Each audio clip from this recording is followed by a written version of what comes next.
What a pleasure to finally, after 7 or 8 years, it's great to see Siri back in Oxford, where she belongs. She did a doctorate here with Irene Tracy, who is now our Vice Chancellor. Wonderful woman. She's done amazing work with her on pain, but also most importantly, dear to my heart, on pleasure.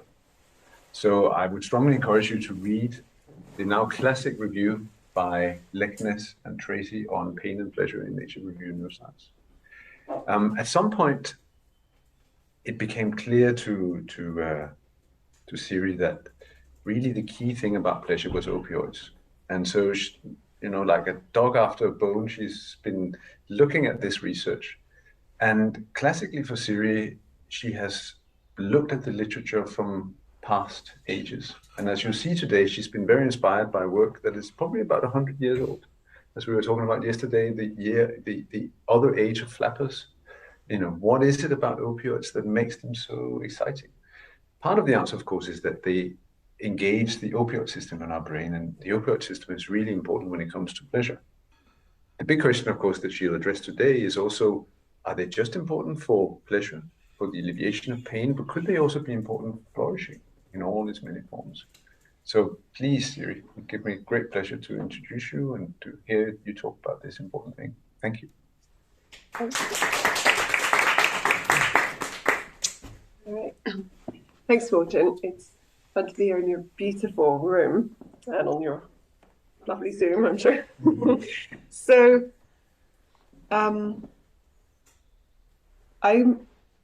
when we started working on opioids, we never meant to stick with opioids, for the next 15 years, as basically we have. But hopefully I'll convince you throughout this talk why we haven't been able to let go of the opioids and why there's basically much, much more that we basically really need to find out. But Morten's completely right. We started working on opioids because they seemed a very logical place to start if you want to understand the neurochemical basis of pleasure. They're rumored to be completely amazing. And of course, as many others working on pleasure and reward, we're inspired by Morten's reviews of Cambridge and also his work. And so I thought I'd start the whole talk with basically my little homage to Cambridge and his sort of hedonic hotspots, which apparently increase liking if you stimulate them with opioids, sort of a really sort of basic finding in the field. So this is a video that Maria Eikenwald from my lab and myself made when my twins were 4 months old back in 2016.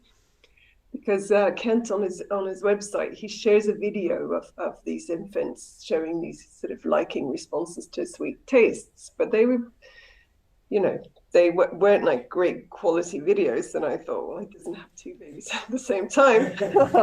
So let's do it. So here we go. Let's see if we get the sound as well. No, we're not getting the sound anyway. These are my babies. At this point, they're 4 months old. So we delayed them starting solid foods for a bit so that they wouldn't taste anything except milk. So Irene to the left is getting a sweet solution with sucrose, very sweet, sweeter than Coca-Cola. And Maya to the right is getting the bitter solution where we mixed in the Angostura bitters.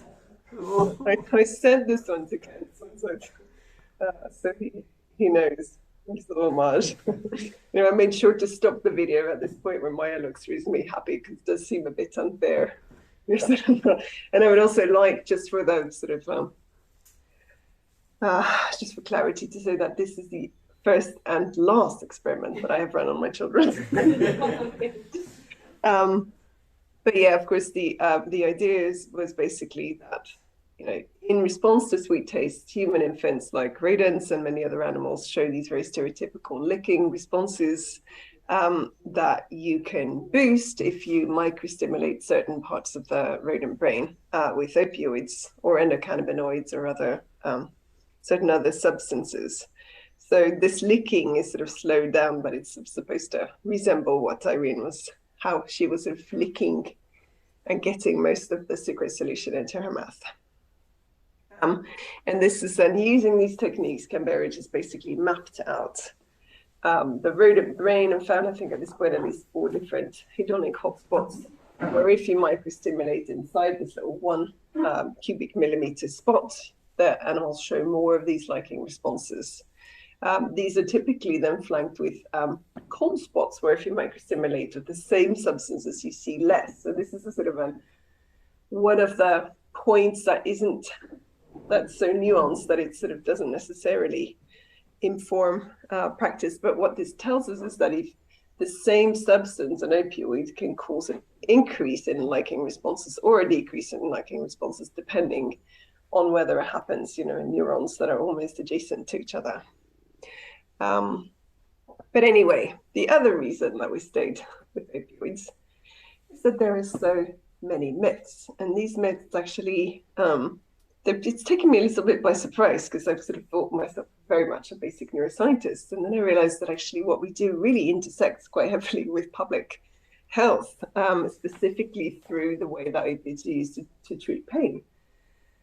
And there have been a number of myths, and when I started out, I guess at this point almost 20 years ago, in the pain field, everyone knew that opioids were not addictive if you got them for pain. So essentially, everyone knew that if you started taking opioids recreationally, just for pleasure, this is a clearly completely immoral thing to do, and so you would get dependence and addiction. But if you got them for pain, a very moral behavior, there would be no such link. And the epidemic in the northern part of the Americas has basically shown, unequivocally that pain does not protect against the addictive properties of opioids. And, some really frightening statistics have come about how the sort of aggressive marketing of the pharmaceutical industry really drove a lot of addiction. And it's been shown, in so many different fields. So the citations I put here are just for surgery, which is one of the many ways in which healthy people typically come across and receive opioids. How many of the people in this room have had opioids? And the rest of you probably will, if you've fallen, break something, or you have twins with a C-section or whatever it is. Most of us in the Western world will be exposed to opioids, and some of us, the specific proportion differs. But if you use the conservative numbers, there are maybe 300 million surgeries per year, and you think that 1% of the people who are given opioids after surgery don't have problems. You do the math, that's a lot of people. So that's one of the reasons that we keep being interested in opioids. But the other reason is that their roles for well-being are really complex. And a lot of what I certainly thought about opioids going in turns out to be, not reflected in the evidence at all. So for instance, everyone knows that opioids are the most powerful, analgesics. That's why we give them during surgery into so many people, right? Well, the head-to-head comparative trials do not necessarily support this claim. So opioids have not been shown to be best for instance, for acute extremity pain. So if you do fall, on the icy roads and you break something, you go to the emergency room, you're going to be in a lot of pain. So in this emergency room in the Bronx, they randomized over 400 people to get one of 4 basically pain relief regimens. So they start with a 9 out of 10, what you're seeing here in the yellow graph. They were in a lot of pain. 3 of the groups were randomized to get basically paracetamol with different opioids, and the 4th group only got ibuprofen and paracetamol. And you'd be hard pushed to find a difference in any of those. Everyone got pain relief. It's great. It's fantastic. But clearly no reason to give people opioids, right? What you're seeing on the below graph is just another illustration. The same group ran a different RCT a few years later with the same type of pain, basically different dose regimens, but the data's extremely clear. And for chronic pain, it's now relatively well established in the pain field that you shouldn't treat people with opioids for chronic pain because they don't help. And they cause a lot of problems. This goes for both in the acute phase and the chronic phase. But as I illustrate here with this little unicorn, every single pain physician I've ever talked with has at least one patient who apparently benefits from opioids. And these are sort of the great mystery. They're part of the reason that it's really hard to change people's clinical practice, because if you see with your own eyes somebody who seems to benefit greatly from this drug, and you don't have lots of other options, which is the case for chronic pain treatments, this will sort of allow you to keep basically giving people opioids and also initiate new people onto opioids, despite the sort of acknowledged lack of any evidence that actually opioids are useful for long-term treatment of pain. So we're planning some studies to see if we can find the unicorns.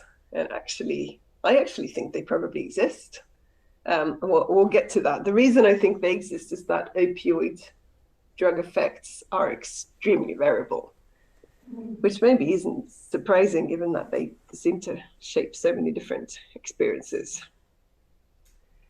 But overall, although opioids might not necessarily be much better than non-opioids for many, pain treatments, they are effective painkillers on average. However, the average hides tremendous variability. So what you're seeing here are two graphs from the largest lab study of opioid analgesia or opioid sort of drug effects that I've come across. It's 228 people, and each person is represented here with a line.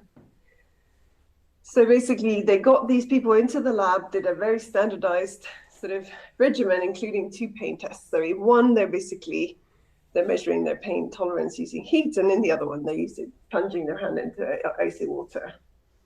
And what you can see, the black line going horizontal shows you the average effect. So with the opioid on board compared to the placebo, they can tolerate a degree hotter, and they can keep their hand in for roughly 10 seconds more, something like that. Clear evidence of pain relief. But this is the range of variability. Basically, some people have tremendous pain relief from this same one dose of an opioid, and some people actually have more pain with the opioid than with placebo. So every single measure that they went through in this entire paper, including the effects on breathing, were equally variable.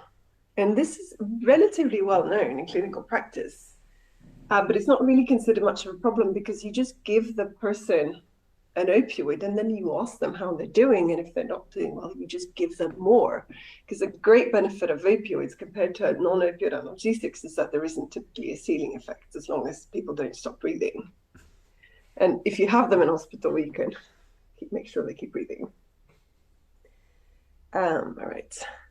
So I'm really interested in this variability, and I'm interested, at the moment I'm looking into the sort of depression literature where they're doing these huge analyses to try and see if they can tease out a way to find who's going to, respond to, for instance, different antidepressants. And there's sort of this analysis where they took FDA approval data from 70,000 individual data points. And they tried to find the underlying distributions, because in the depression field, there is also an enormous amount of variability, and the overall average effects are small.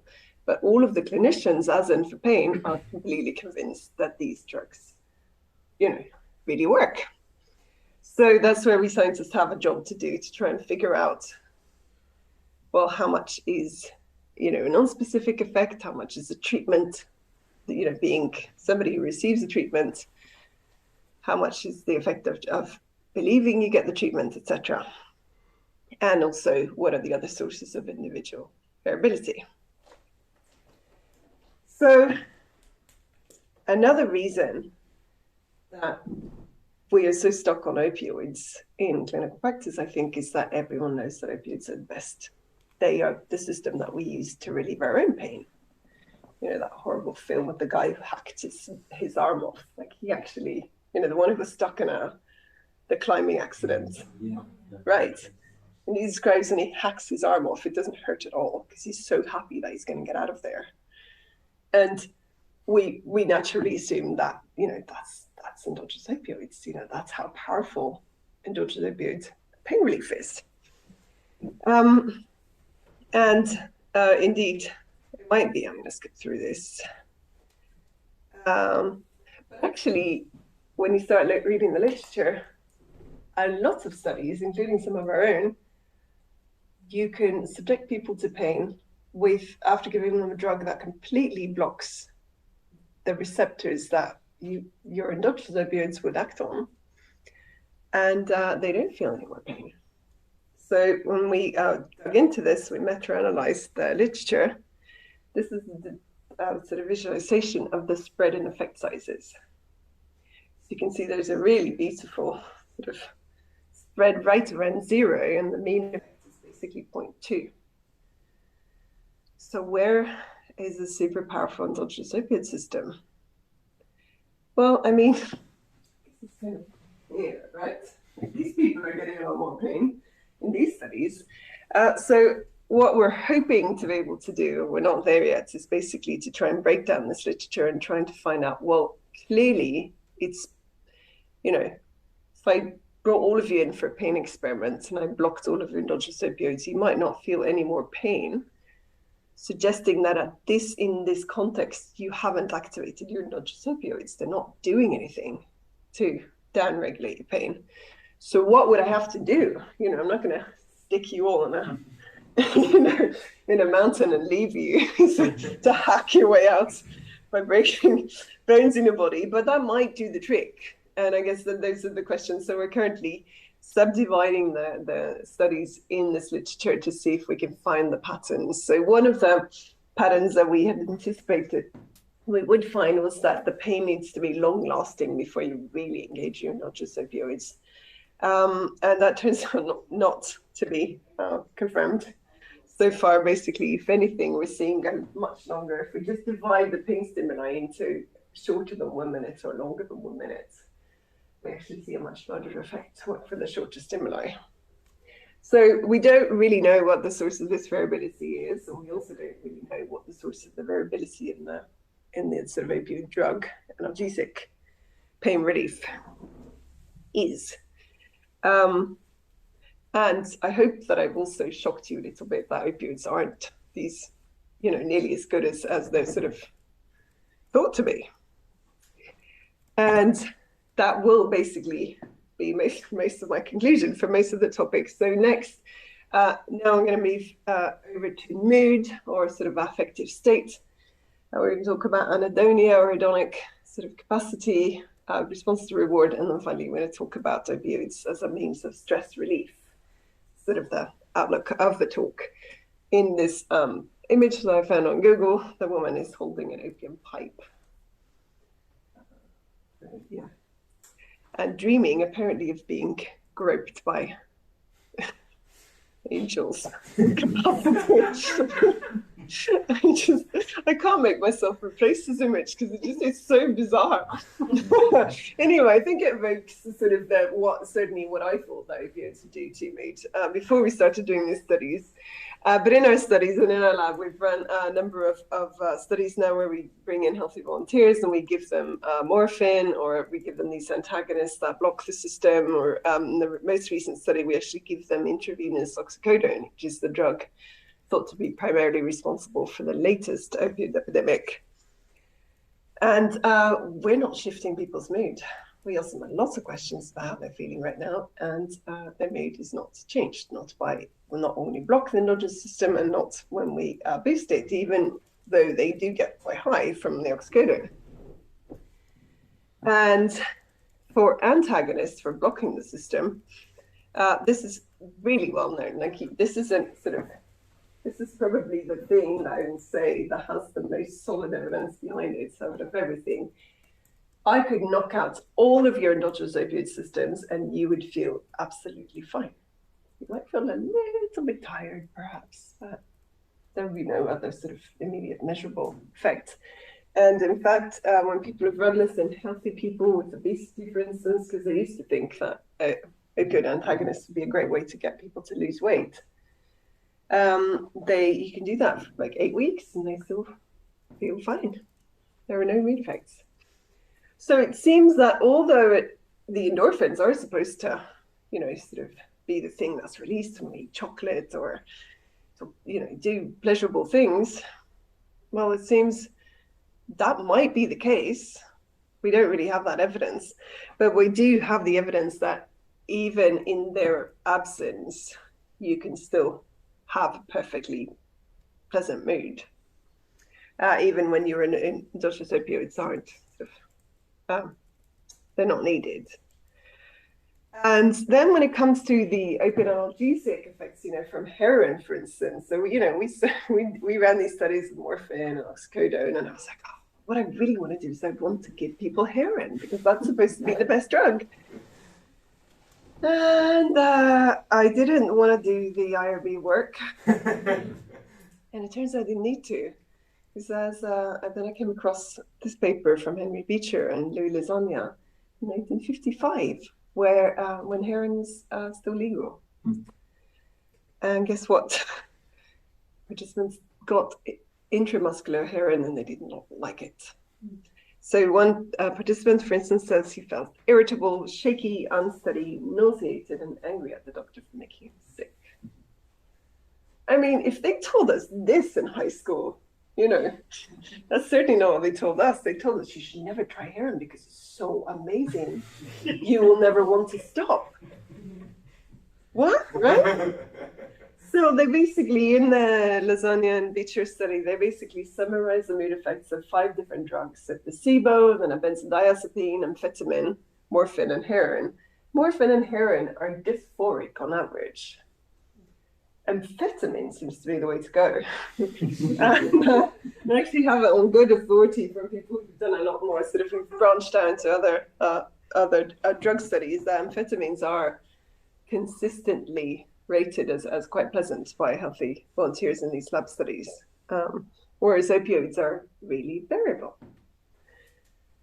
And speaking of really variable, if we go back to our study by Angst, great author name, it's the same 228 participants, same lab study, and they didn't unfortunately measure mood, so we don't really know anything about their affective state, but they did ask them, how much do you like the drug effect and how much do you dislike the drug effect? And the result is the same as before. Massive variability. On average, at the sort of highest point, their liking of this drug effect is quite high, and there is also a sort of mean disliking that's substantial. But there are 50 people who absolutely at no point like the effects of this drug, right? And, there's 75 people who at no point dislike the effects of the drug. And as with the mood effects and the pain effects, we don't really seem to find the source of this variability. Of course, some of you might have had opioids and gotten, nauseous or dizzy. People also get itch, constipation. There are lots of side effects to these drugs. In this study, they measured dizziness and nausea, and this explains some of the variance in how much people like the drug effects, but by no means all of it. So we thought a lot about this. What determines how you feel about getting one of these drugs? Well, the thing about opioids is there are loads of different drugs. You can get them in loads of different doses, loads of different administration methods, and all of these are supposed to mean something. For instance, in people who misuse opioids, they have very strong opinions about their preferred way of taking a drug. And typically the ways that they prefer to take the drug are the ways that enhance the sort of contrast the most. So the faster the uptake into the brain, the better. And heroin, for instance, is actively transported into the brain via the blood-brain barrier. And I think there's evidence that oxycodone is too, compared to some of the other opioids. But this clearly isn't the whole story. And of course, like with everything, the context and your expectations play a big role. And we realized that all of the evidence that we've gone through when it comes to opioid mood effects, you know, which I find so baffling that they aren't just great and people aren't feeling like the woman in this picture. Well, they're all in a lab setting and they're all placebo controlled. Whereas in clinical practice, if anyone's ever been given an opioid, of course, you're told you're given an opioid. And, you know, it's completely open label. So to find out, well, what happens in clinical practice, we moved into the hospital. We didn't actually move in, but basically we collaborate with Gernot Ernst, an anesthetist in our group. And here he is talking to a patient on the operating table. The anesthetist basically give people opioids every single day before surgery and during surgery. It's sort of, you always give an opioid with the anesthetic to make, apparently boost the anesthesia. And Gernot would typically start the opioid a couple of minutes before, allowing us basically to ask people, how do you feel now? And then after the injection, ask them again. So that's what we did. And we also asked them about sort of the specifics about how they felt about the drug effect. So in this first study, we basically got 269 patients. We did an interim analysis after the first 160. And then we switched drugs, and I'll show you why. But basically it means that we have data from people getting remifentanil, a very fast-acting opioid that's typically used in hospitals, and then the rest got intravenous oxycodone, which is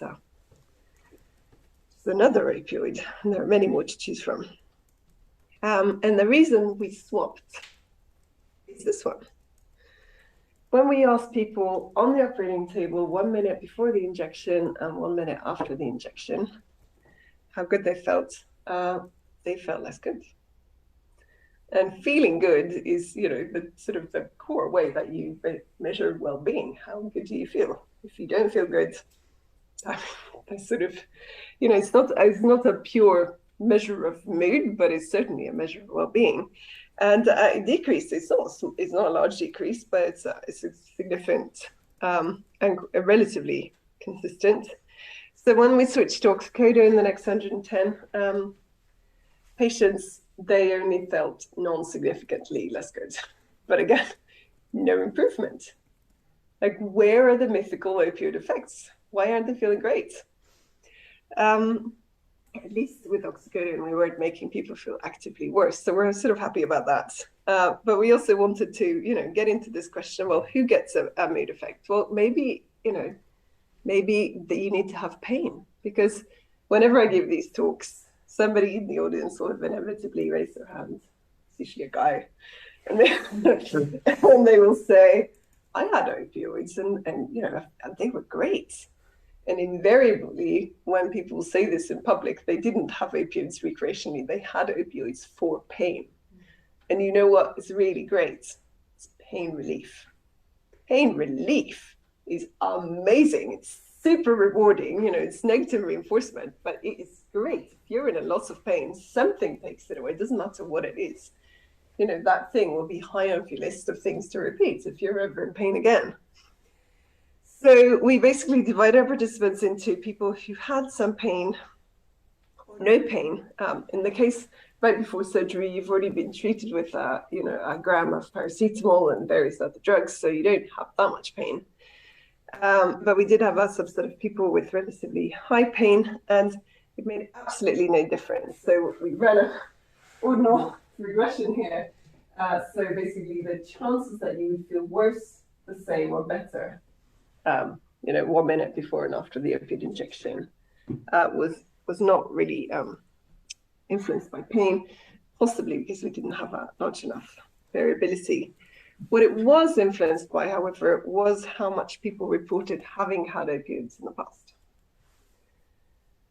So the people who said they'd never had opioids in the past, the opioid naive, the white bars, basically they had a high chance of feeling worse after the opioid and a low chance of feeling better.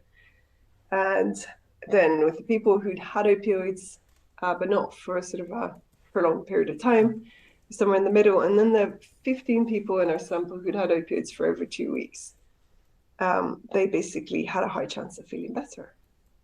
This is something that we need to replicate in future samples. It's an exploratory analysis, but it does resonate with some of the basic neuroscience suggesting that your response to a drug is actually changed depending if you've ever been exposed to it or not, and also potentially with some of the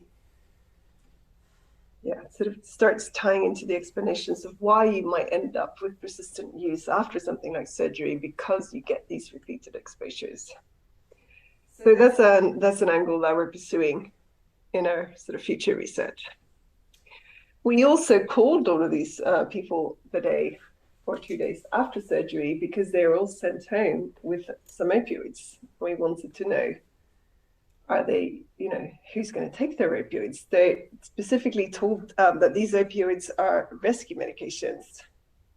So they're only supposed to take them if they really need to. And first we wanted to know, well, do the people feel better from the opioid on the operating table? Is that predictive? And in this data set, at least it isn't. But what we do see is that the people who wind up taking an opioid from their rescue medication, sort of set of 1 to 6 pills, they basically report higher pain throughout. They have higher pain in the weeks before surgery. They have higher pain than the people who didn't take opioids on the day of surgery, 1 to 2 days after surgery, and even actually in the long-term follow-up. And of course, it's a little bit weird when you call people up and you find out what drugs they've taken, and the ones who've taken opioids actually are in more pain than the ones who haven't. I mean, of course, this doesn't tell us anything about what their pain would be if they hadn't taken the opioids. So there's no reason to conclude that the opioids make them feel worse. But on the other hand, there's not that much reason to conclude that the opioids make them feel better either. So overall, sort of what we're seeing is that the people who self-administer opioids, which of course you need to do if you're going to develop any problems with it, they have more pain, and also they were more nervous about the surgery in the weeks before, which are sort of broadly consistent with the kind of predictors of persistent use. Okay, so what determines how you feel about an opioid drug? Well, it's obviously the administration method, it's the context, expectations. We really think that what we need to dig into now is, well, who is it and what is their experience? So one of the reasons I think that everyone thinks opioids are so great is that a lot of the literature actually only measures people who already think opioids are great. So when we ask people, the main sources of why heroin is supposed to be this amazing drug is that you ask people who are addicted to heroin, and they tell us amazing. As a non-coffee drinker, I'm really fascinated by sort of my husband's a sunny guy, but before his first coffee in the morning, he's very grumpy. And of course, this is because the caffeine alleviates his withdrawal. If he doesn't get his coffee, he's going to get withdrawal. Withdrawal is very aversive. This, plays a role with basically pretty much any psychoactive substance. They typically have withdrawal, and that withdrawal effects from opioids are, rumored to be absolutely awful. So how much of the sort of great pleasure reported by people who use opioids is simply related to the fact that I got my dose, I'm not going to, basically shit myself and start sweating, have my nose running, and become super irritable and extremely depressive. I mean, personally, I would find it very rewarding if I didn't have to have those things happen to me. So I think that's relevant. And then, as I said, pain relief is extremely rewarding. And when people have tried to tease out, and for instance, in patients coming into the ER with high pain, they actually find that most of the rewarding effect of drugs seems to be, you can tie it down to how much pain relief people got, and not so much the rest of it. Okay, so then we're going to move on to reward responsiveness, and I'll briefly summarize some of the work that we did when we started working with opioids. And we basically, in this first study, and I'm very embarrassed to admit to you that when we started the study back in 2010, I thought that we should only test men because we were giving people 3 drugs over, with a week in between each. And I thought women are too variable with their cycles. So just in case anyone else thinks that, it's complete utter bollocks, and it's if anything, once you start looking into the literature that varies, that measures the variability, men are typically more variable in a lot of relevant measures than women. Anyway, we ran this first study just on men, and then we've run some subsequent ones, men and women. But we basically looked for behaviors that would be increased when we gave people morphine as a way of activating the endogenous opioid system, compared to placebo, sort of thought to be the baseline, compared to actually blocking these receptors. And we find this pattern when our healthy young men look at pictures of beautiful women when they work to spend more or less time looking at the photographs. We only find it for the sort of best looking photos. We find it in their looking pattern when they look at the faces. So they look more at the eyes with morphine, and they do also do sort of more gaze fixations. You find it for sweet taste, which is a very commonly reported effect, which is why they used to think that you could cure obesity by blocking the system, because it sort of seems to attract us to really high calorie foods.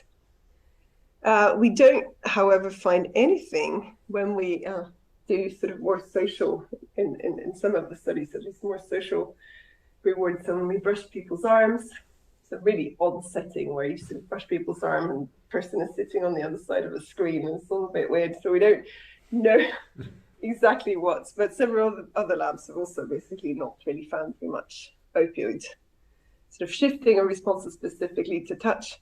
Bruno Lang, a former postdoc mentor, ran a study with music and musical chills, where it turns out we can knock out your endogenous opioids and you still appreciate music to the same extent, but your physiology seems to be responding a little bit differently. And when we ran these value-based decision-making tasks, the sort of estimates of the processes are also shifted in this sort of staircase pattern. So overall, this is consistent with the rodent literature. This is what you think opioids do, right? They shift our reward responsiveness in some way, and they boost it. And we summarize that, for instance, in this review. So the higher the reward value, the larger the effect of these drug manipulations. But I've become very interested in this space here, because what happened, a little bit, as is the case with the mood, is we can knock out pretty much all of your endogenous opioid receptors, and you can still appreciate a beautiful face, or, you can probably still go to the pub and hang with your mates and have a reasonably good time. So there's a fine tuning, which might be really important and potentially sort of cumulative over time.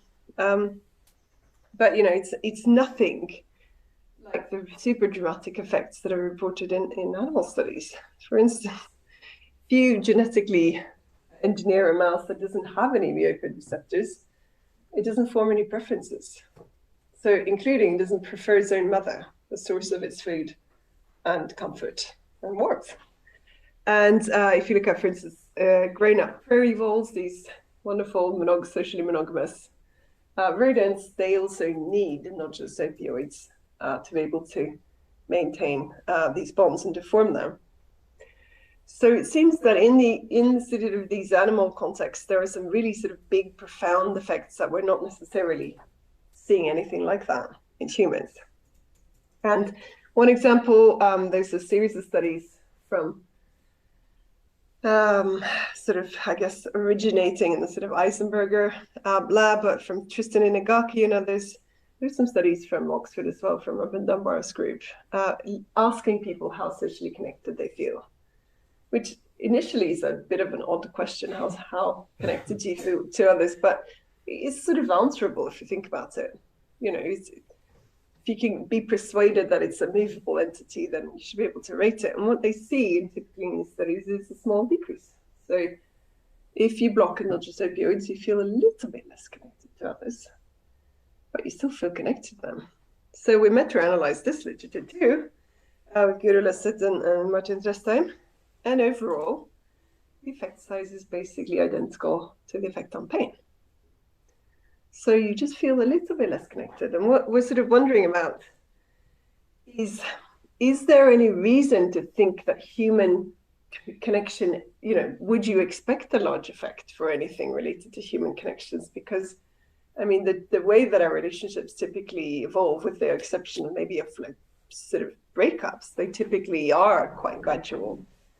Even, well, with the exception maybe of, you know, falling in love with somebody, we're still building your relationship slowly. So that's, I'm sure there's a really cool literature on this topic that I need to delve into. But at the moment, I mean, what would you think? So endogenous opioids, if you block them, you reduce people's feelings of social connection. Little bit. What does it mean?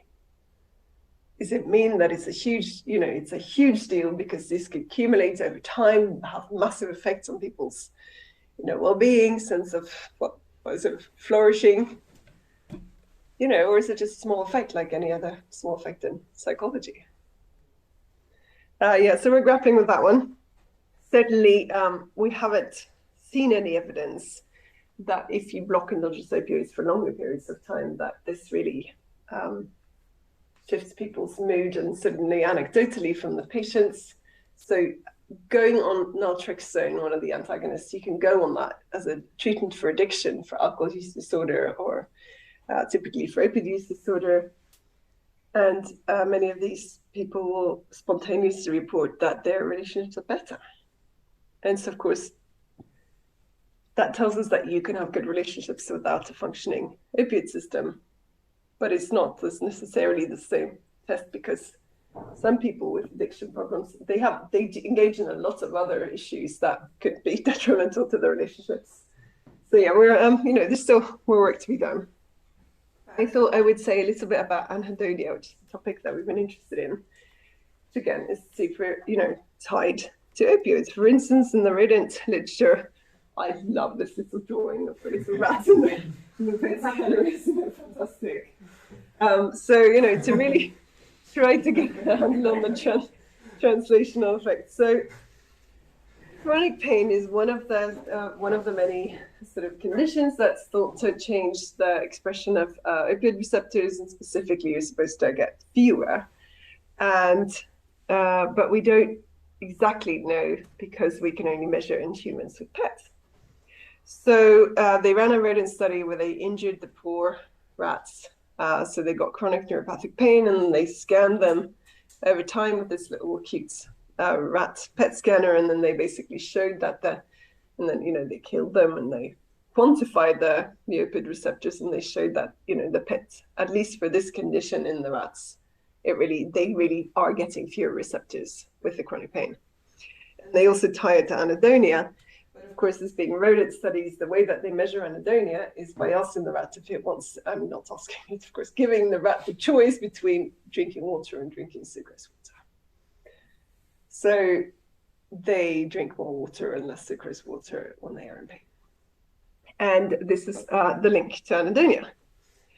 So I've been curious about anhedonia and pain for a long time anyway, because I mean, it's hard to imagine being in pain for a long time, but usually when you're in lots of pain, it's, you know, occupies your mind, and you might have less pleasure and obviously less well-being. So I discovered that a colleague, Eric Garland, had actually collected this data from a bunch of patients, but he didn't have any control participants.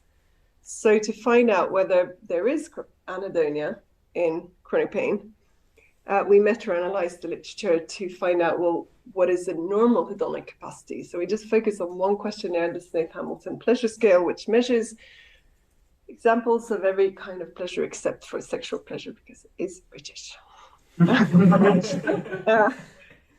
So, you know, sexual pleasures are not part of hedonic research. And anyway, so, you know, it's been used a lot. So we found a great many studies. So we checked all of the means, and you can see the little black dots is basically the mean. This is the mean hedonic capacity on the scale in healthy volunteers. And then basically we meta-analyzed the rest of it too, and well, sort of while we were at it. So with chronic pain, which you can see here, we have anhedonia relative to the healthy people, but it's relatively modest, and it's relatively comparable to anhedonia you see in Parkinson's disease and in substance use disorders. and a schizophrenia. And then if you see for bipolar disorder, it looks like it's all over the place, but these are different phases of the bipolar disorder. So basically the manic and the depression. And then the remitted major depression are doing rather well, but the really big effect comes in major depression, which of course you might expect because anhedonia is one of the symptoms of major depression. So there is anhedonia and chronic pain, but it's not very pronounced. But again, what do these small effects tell us if it's somebody's life? And then if we go to the PET literature, it seems that most of the samples that we were able to identify with anhedonia there are also reports of disruptances in the endogenous opioid system.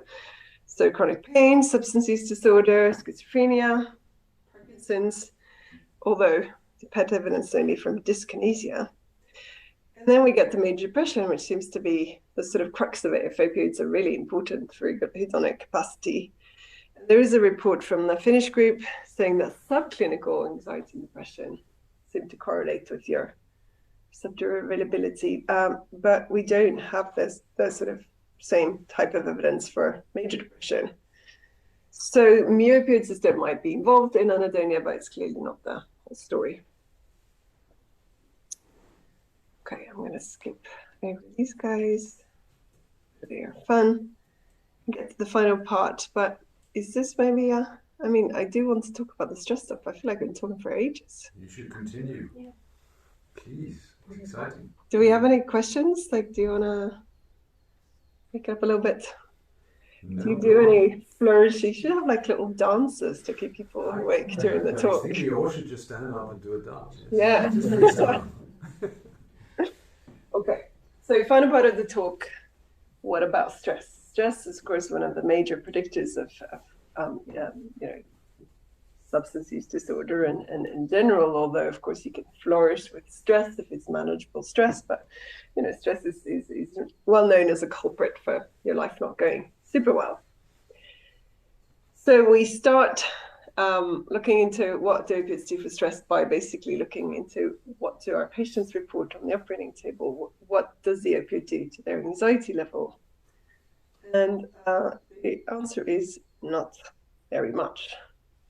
I was actually quite surprised by this really small effect. Of course, we're only asking them a single minute after the drug infusion, but they weren't that anxious to begin with. They're not that anxious afterwards either. It's significantly lower, but it's less than a half point on an 11-point scale. And it's probably easily explainable by the open label and their belief, or potentially just the effect of time. We don't have a placebo control because this is clinical practice. Because when we start looking into the lab studies of what do opioids do for stress, there are 3 studies at this point that I know of that have done one of these stress inductions. And the stress inductions, typically they get people to come in, they ask you to do a mock job interview, and they judge you. So, and the really striking thing about these stress inductions is that you stand in front of a panel and they don't encourage you, but what they specifically do, they never nod. So try having a conversation with somebody where you don't nod. It's very stressful actually for the people on the panel as well until you get used to it. And people, get very flustered. Also, they have to talk about themselves and everything else. So 3 lab studies. This is my favorite one from Claudia Mastachesi. What you're seeing here on the top is, so people are given 10 milligrams of morphine in this case, which is an analgesic dose of opioid, and it completely knocks out their cortisol response. So the shaded lines here are the stress induction. And you can see after the stress induction, cortisol levels go up in the placebo group, and they are completely floored in the opioid group. So surely, this is the evidence. Opioids are variable for pain, and they don't necessarily do very much for your mood, but they definitely help with stress, right? Well, the other stress marker, salivary alpha amylase, is completely unaltered, as you can see on the top right. and their mood ratings, so the positive affect and negative affect. No, negative affect is the first one. Their negative affect is increased. Oops. So in the other two studies from Harriet DeWitt's lab, they basically, it's unchanged. But in this study, people actually feel worse after morphine. So, but you get the morphine and then you do the stress task. And of course, the stress task is very activating and you're unable to do anything. You respond with cortisol because the opioid has knocked down cortisol. So their hypothesis and their interpretation of this data is actually we need cortisol. Cortisol helps us deal with challenges. And when you knock it out, you do worse.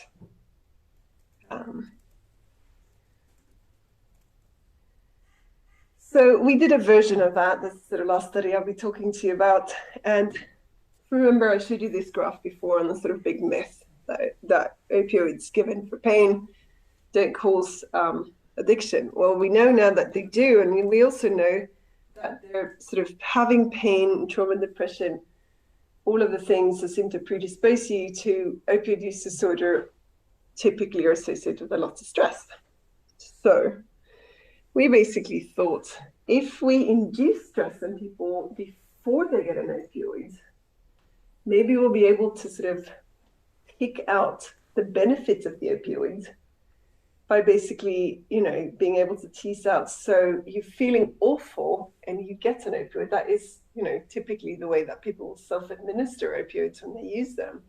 When pain patients misuse opioids, for instance, are typically to handle other stuff in their lives or to be able to sleep. So we thought we're going to get people into the lab. We're going to do this horrible, job interview situation. And because we needed them to come in several times and do the stress task doesn't work so well the second time we got them to sing. It sounds extremely horrible. And I think it was very stressful, but people recover very quickly from these tasks. You'll be happy to hear. And so this is an ERC funded study. It took us a long time to run, and I never want to run anything like it ever again. But basically, what we're testing here is the mechanism that stress predisposes you to addiction by making you want to take the drug more. So that's what we tested. We got people stressed. We gave them intravenous opioids, oxycodone, to a degree that made them feel high. They definitely noticed it. It was double-blind administration, but they were definitely high, you could tell.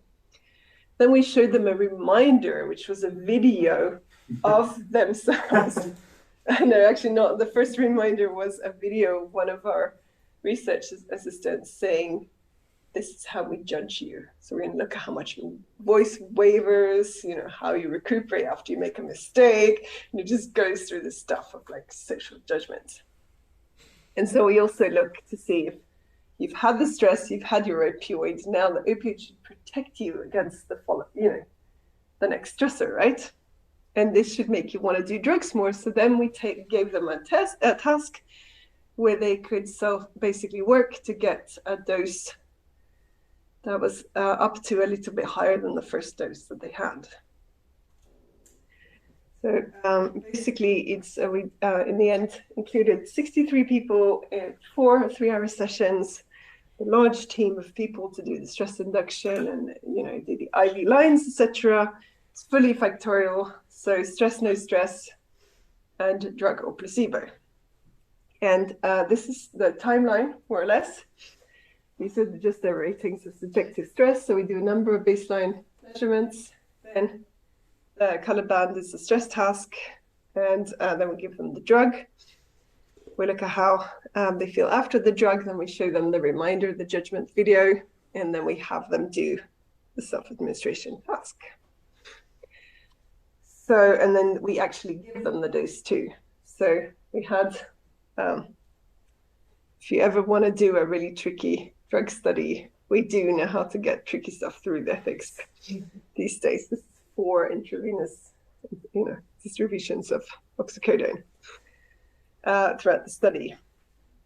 So in this 2-minute task where they basically, our primary measure is how much of the drug do they want for the second time. So they're told that they will get the drug an hour later, which they do. And they press on average 630 times. But we designed the study so that if people didn't want any more drug, they would also have to work to achieve that aim. So it was making it slightly harder for them throughout the 2 minutes. A large majority of our participants did want to dose 2, and actually on average, they wanted roughly, in the no stress condition, they wanted roughly 80% of the original dose on average. And after the stress condition, they wanted roughly 86%. So we have a 6% increase. It actually seems that getting people stressed makes them want to do more opioids. However, it's not a very large increase. And that's because it's completely driven by the men in our sample. So we have 31 men, and they want on average 15%. They want more than the dose they had the first time on average. And our women don't actually want more of the drug after stress at all. So you can see we also have a main effect of sex, but the key sort of effect that we're interested in is what happens with the stress. And it basically seems that there is a sort of specific increased wanting in the men, and we only see this in the oxycodone condition, not in the placebo condition. So what's driving this, sex effect? So we go back to the, subjective data, and we think, well, maybe it just works better in men. But it doesn't. We have a lot of measures. I'm just showing you a few here. So basically, both the women and the men get reasonably high from the drug. These ratings are around 50 after we give them the drug, and it's not changed by the stress induction. So whether or not you were stressed when you got the drug doesn't really seem to change how you feel about the drug. And then when you look at the stress ratings, they certainly feel better after the drug, but that's completely comparable to the placebo condition.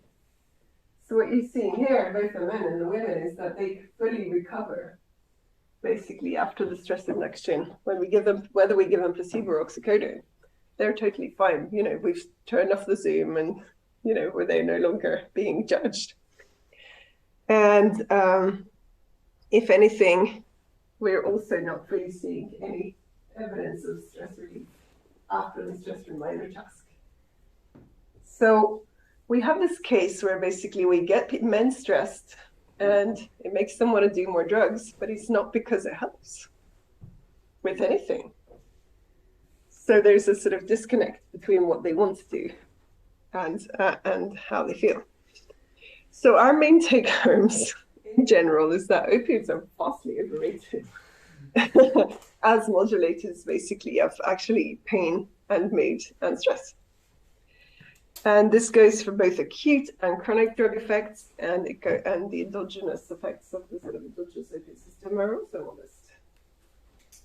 So it's certainly doing a lot of the stuff we thought it was doing, but just to a very scaled down extent compared to the animal studies.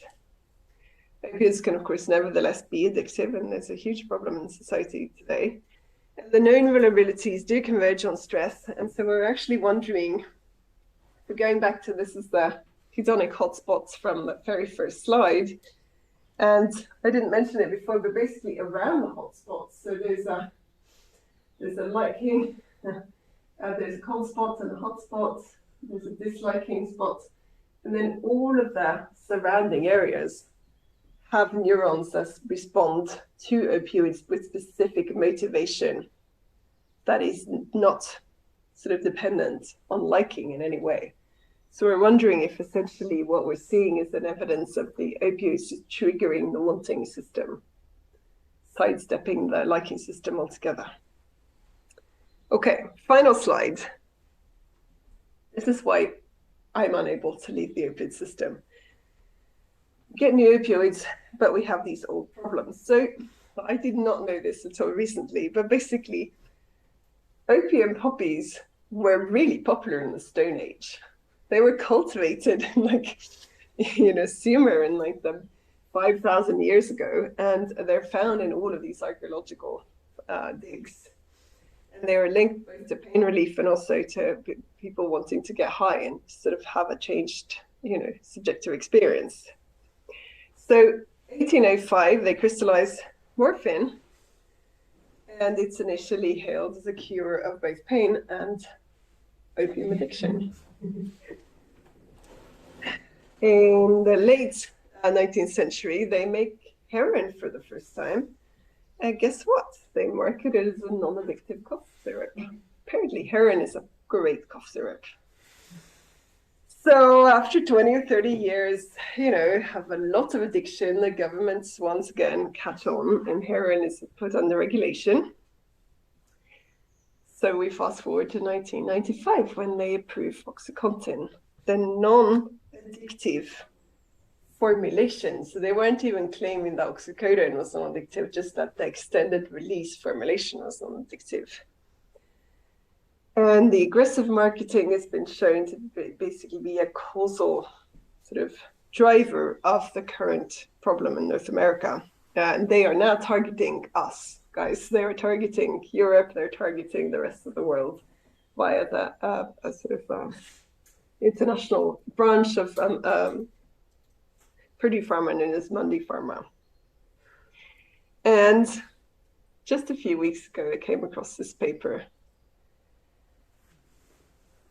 And it's published in 2020, and it's in the American Journal of Emergency Medicine, perfectly respectable journal.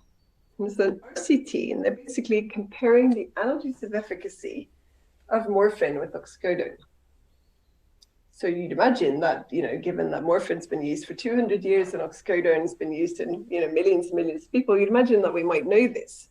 But this isn't the biggest problem. The problem is that the authors of this paper ran this RCT because they thought that perhaps morphine was a solution to the addictiveness of oxycodone. So we have come full circle.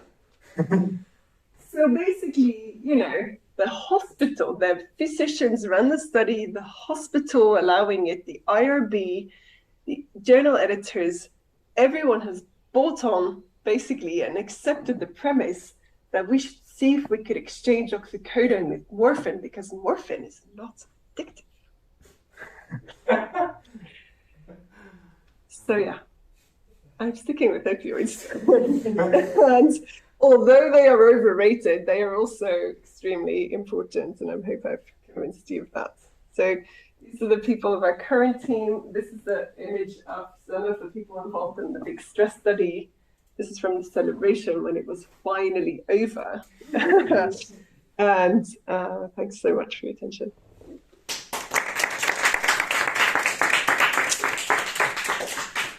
Wonderful. So I'm sure we have lots of questions for that. I won't start with my question. I'll save that for later.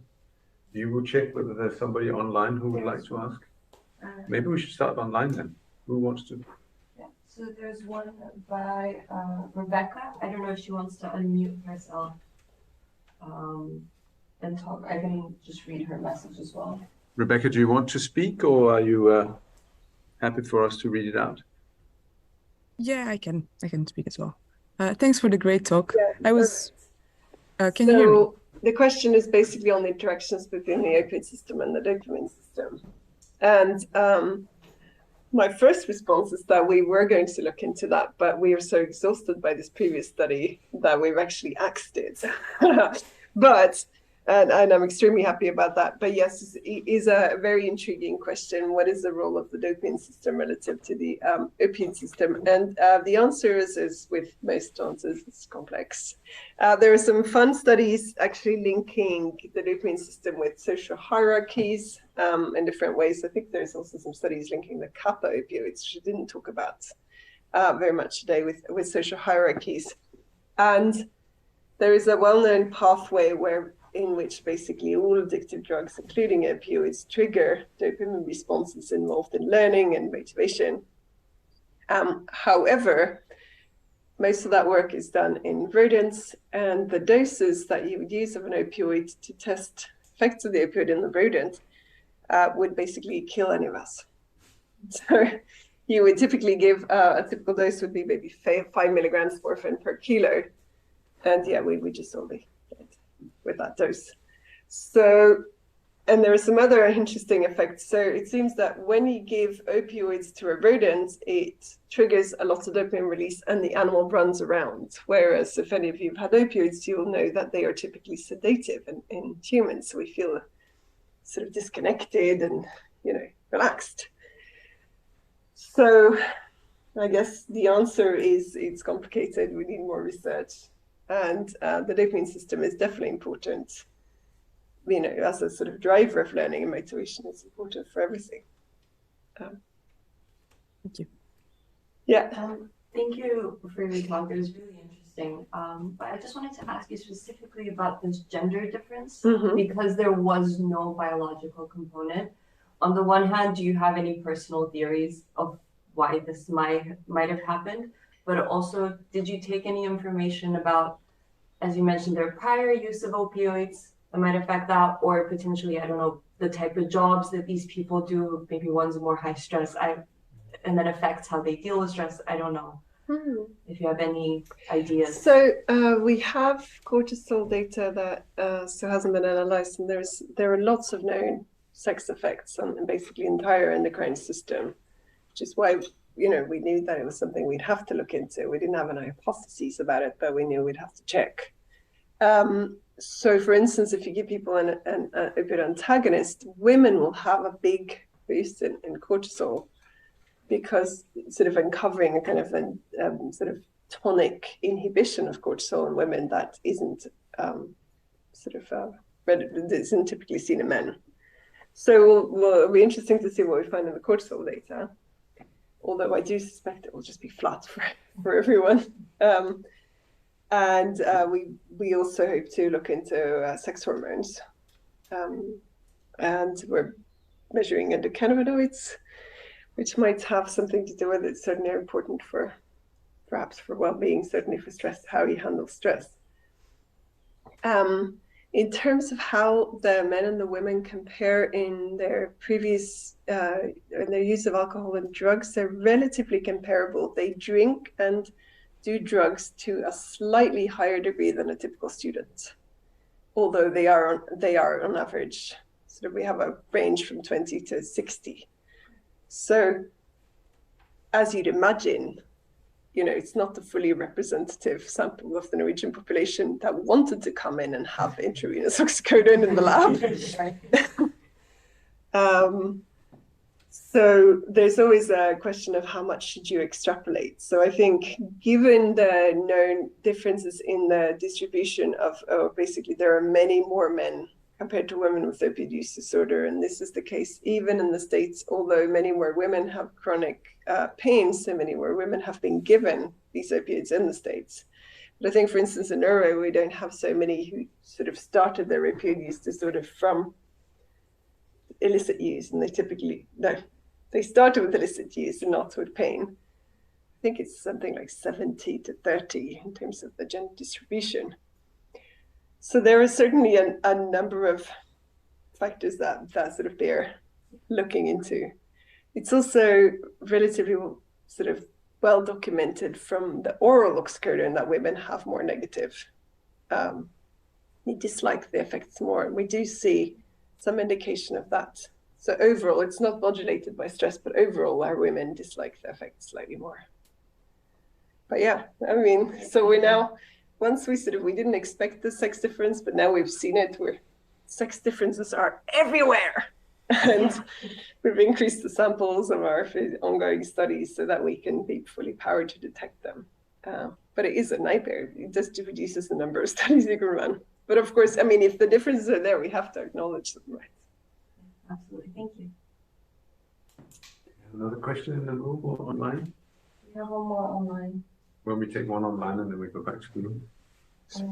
Yeah, do you want me to repeat it out? Sure, okay, yeah. So Bobby asks, we typically think of the mu-opioid receptor as responsible for pleasure or euphoria, while the kappa-opioid receptors are responsible for dysphoria. I'm just curious if you have any thoughts on the interplay between these receptors in the context of your talk. Yeah. Yes, I do, and thank you for the question. Sadly, we don't have any pure kappa agonists or antagonists at hand. We can't, there aren't any that are approved for human use, so we can't sort of tackle them directly. Most of the opioid analgesics that are used are thought to be primarily acting through the mu system, which is why we focus a lot on the mu system, sort of that's thought to drive the pain relief. Whereas the antagonists are also antagonists at the kappa. So that's why in our first study, we restricted the interpretation of results to findings where we saw a bidirectional sort of effect with in opposite directions of the morphine and the naltrexone, then interpreting that as that's probably mu-driven because it's also shifted when we activate the mu receptors. But there are some very intriguing sort of early findings that the kappa could be really important in driving anhedonia in humans, and there's some beautiful work in rodents showing that kappa activation, for instance, is a key part of monogamy in the voles, because the voles need to not just stay attracted to their partner, but also to have some aversive response to the other. It's opposite sex conspecifics, and that's kappa mediated. So the kappa system is really, really interesting. It also seems to encode some of the aversive qualities of pain. But we just need better tools to assess it in humans because not all of the findings translate well from the animals to humans. One question then. Yeah. Yeah, I mean, yeah, very interesting talk. Thank you for this. And I was just wondering, because we always kind of connect endorphins to like athletes and like exercise and things like that, and you haven't mentioned exercise in your talk. This is true. Is that something that you're also interested in? Is that something that you would say may not play so much of a role in terms of like kind of increasing the motivation to do exercise rather than the reward system? What is your take on this? So most of the studies looking into opioids and exercise have looked at runner's high, that phenomenon that I did not believe in as a non-runner. So we share that actually as a runner. I still don't believe in it. But as I acknowledge that people report this phenomenon, and certainly running can be a great way to maintain your mood and reduce your stress. And there was an early PET study suggesting you get a lot of endogenous opioid release and it correlates with runner's high, which was heavily criticized by the people in the PET field because it didn't take into account what exercise does to the blood flow, which apparently completely changes the way you should interpret your PET findings, which I have to be perfectly honest with you, made me sort of despair. Like, PET data is almost impossible to interpret anyway. And then you add exercise to it. So there have been a couple of more recent studies actually showing that their findings being more consistent with there is something happens to the endogenous opioid system when you do exercise. It doesn't seem to be related to the subjective feelings of it, but it seems to be related to the intensity of the exercise. And there is at least one study indicating that actually it might be the endocannabinoids that really encode this sort of runner's high. I'm feeling there's some rodent work, and then they tried to translate it into human work. That, however, suffers from an overinterpretation of another finding. So, but yeah, I would put my money on endocannabinoids for that specific sort of very positive feeling. But opioids do something for sure.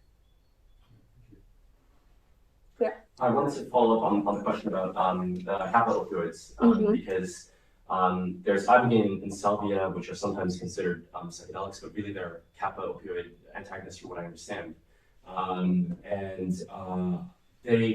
They're not exactly euphoria-inducing substances, but they seem to act on this receptor. I'm not sure if they're completely selective for it, but I'm curious if you've looked into either of those drugs at all. So salvia, what was the other one? The salvia and ibogaine.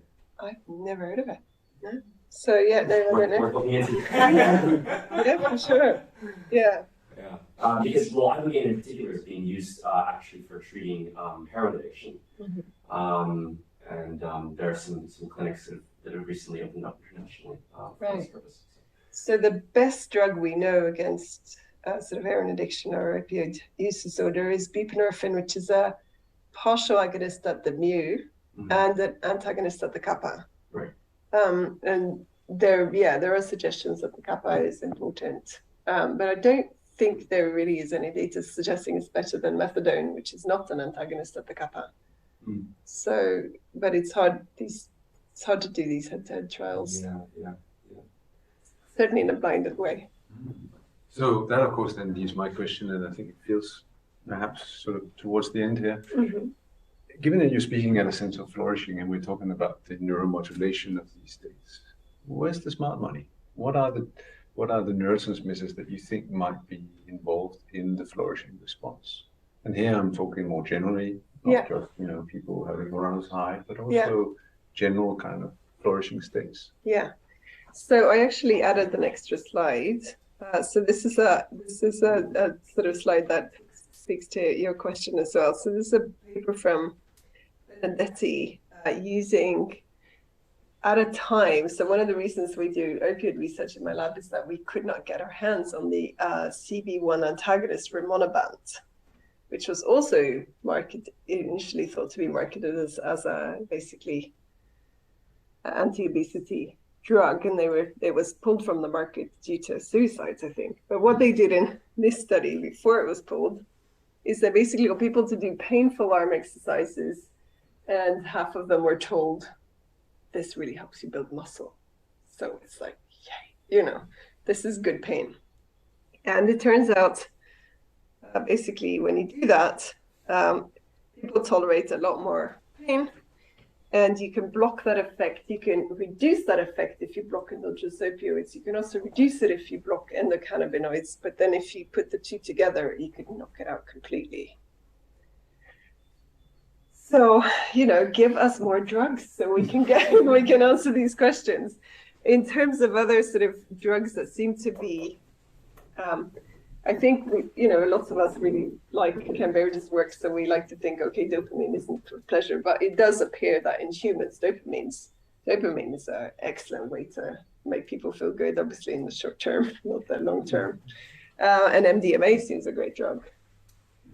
So, I would put quite a lot of money on the endocannabinoid system for flourishing. Well, that's clearly another PhD right there. Thank you so much for this. We now will have to go and work that system really hard with coffee and tea and chocolate and all these things. Thank you again. Yeah.